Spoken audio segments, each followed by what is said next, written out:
Mapagpalang araw po sa ating lahat. Ako po si Emmanuel O. Alejandre. Ito po ang aking daily devotion para sa ngayong July 4, 2024. And for today, we will discuss about the topic of Memento Mori or Remember You Will Die. Lagi po nating tatandaan na balang araw darating din po yung panahon na magtatapos ang buhay natin sa mundong ibabaw. And for that, no, we will now read the passage, the verse of James chapter 4 verses 13 to 17. Dito po nakapaloob yung title na Pagyayabang patungkol sa kinabukasan. Makinig kayo ngayon, kayong nagsasabi, ngayon o kaya bukas kami ay pupunta sa gayong lungsod. Mananatili kami roon ng 1 taon, kami ay mangangalakal at tutubo.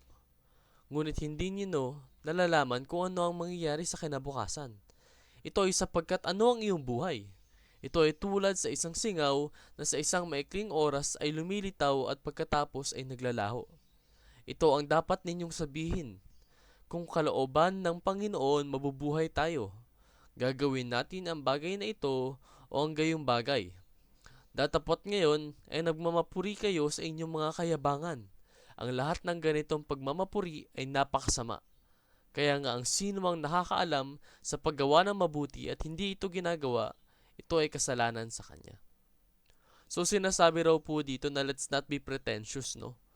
Huwag po nating isipin na hawak natin yung buhay natin. Huwag tayong magmayabang in any sort of way. Kasi unang-una po, lagi po nating tandaan na yung buhay na ginagamit natin ngayon ay pinagkaloob lang ng ating Panginoon. And as how easy it is for Him to create a life, it is easy for Him to remove life as well, no? If He deemed so that we are worthy of death, mamamatay talaga tayo eh. There's nothing we can do, no? And if it is His plan, wala po tayong gagawin. We will only accept because that is His great will. So we should not boast.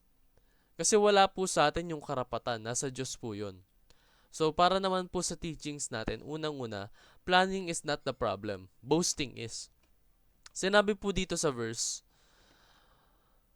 na okay naman magplano. In fact, that's actually good kapag nagpaplano ka para maging prosperous yung buhay mo, lalong-lalo na kung yung plano mo is included sa will of God, no?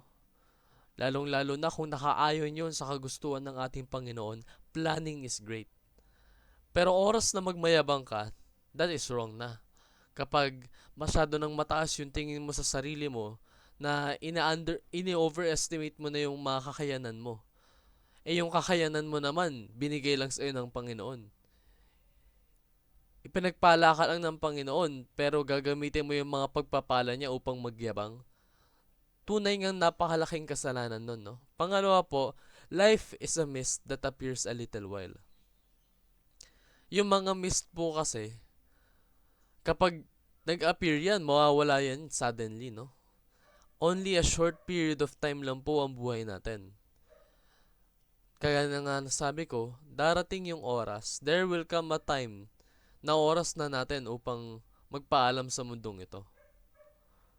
So who are we to boast? Sino po tayo upang magmayabang? Tayo ngang mga tao, hindi natin hawak yung sarili nating buhay. Dahil yung buhay natin ay pinagkaloob lang sa atin ng ating Panginoon. Pangatlo po, God presents us opportunities to do good. Although onti lang po yung oras natin, we have such little time, precious time.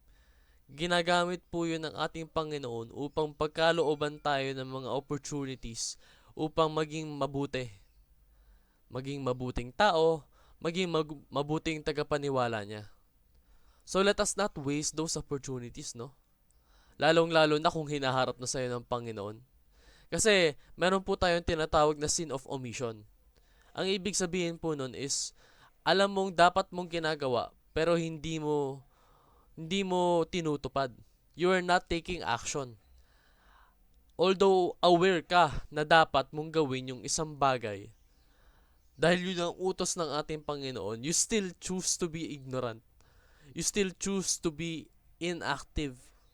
You still choose to not participate to do good. And that is a very big sin, no? Isa rin po yung kasalanan. Hindi porket wala kang ginawa is innocent ka na. Kasi aware ka na sa dapat mong gawin pero pinipilit mong takasan. So we should always take the opportunity. Lalong-lalo na kung hinarap na sa atin ng Panginoon kasi malaking blessing yan. That is a chance upang maging mas mayaman pa tayo when it comes to our relationship with God, no? Pangalawa po, ay, para naman po ma-apply natin yung mga teachings na ito, unang-una, let us grab all opportunities to do good. Sabi ko nga po, ito yung mga chance natin upang maging mayaman sa ating Panginoon. It is something so precious that transcends time. Kasi po yung wealth na pwede nating makamit sa mga trabaho natin, sa mga businesses natin, hindi naman po natin yan madadala after death. Memento mori, no? Remember, you will die. And once you do, lahat ng mga earthly possessions mo magiging walang kwenta. Pero yung relationship mo with Christ, with God, hindi po yan mawawala. That is forever existing, no? So when we do good, lalong-lalo na kapag tayo nandito pa lang sa mundo, hindi makakalimutan yan ng Panginoon. For He is all-knowing, He is almighty. And He loves everyone, lalong-lalo na sa mga taong deserving sa love niya. Pangalawa po, let us invest earthly wealth to gain eternal wealth. So, pwede po natin gawin yun, no? Marami sa atin, masyadong nabubulag sa earth wealth.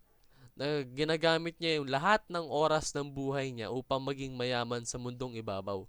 Pero, nakakaligtain niya yung eternal wealth. Yung wealth or yung kayamanan na madadala niya even past death.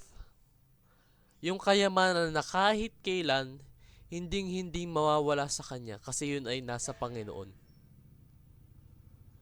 We focus too much on trivial matters na after 100 years hindi na natin magagamit. Pero we still are ignorant most of the time pagdating sa relationship sa Panginoon. Sa lahat ng mga pwede nating gawin upang i-glorify yung pangalan niya, upang tulungan i-expand yung territory niya sa mundong ibabaw. Kasi yung mga ganong acts po, yun po yung nagpapayaman sa atin sa paningin ng Panginoon. That will further enrich our relationship with Him, no? And lastly po, let's focus on what matters. Memento mori, remember you will die. So use every single day of your life to achieve greatness in honor and glory of God. Lahat po ng gagawin natin sa buhay na to is ialay po natin sa kabutihan ng ating Panginoon, for He is our provider. He is our great sculptor. Siya po at siya lang po ang ating dapat sambahin. So we should do everything we can. We can give everything we have to glorify His name, to further push the agenda of more people believing in Him. For He is God.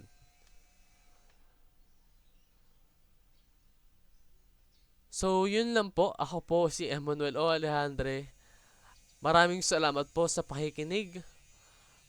Pagpalain po tayong lahat and let us all give glory to God.